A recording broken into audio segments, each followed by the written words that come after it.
నిన్నమన్న నేను చూసిన యాదవులకు గొర్రెలు ఇస్తాం, గౌడులు ఈదులు గీసుకోవాలి, మాదిగలు చెప్పులు కుట్టుకోవాలి, మా ముదిరాజు సోదరులు చేపలు పట్టుకోవాలి, మా ఎరకలోళ్ళు పందులు పెంచుకోవాలని ముఖ్యమంత్రి అంటున్నాడు.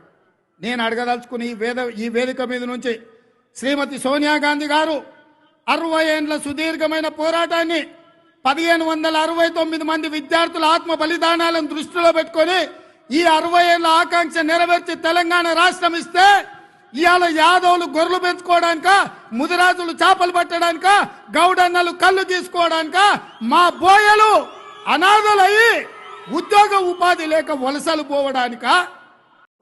ఉద్యోగ ఉపాధి అవకాశాలు ప్రతి వాళ్లకు ఉద్యోగ అవకాశాలు రాకపోవచ్చు, కానీ కుల వృత్తులను చేతి వృత్తులను బలోపేతం చేసి వాళ్ళకు అవకాశాలు కల్పిస్తే ఆ కుటుంబాలు ఆర్థికంగా నిలబడతాయి.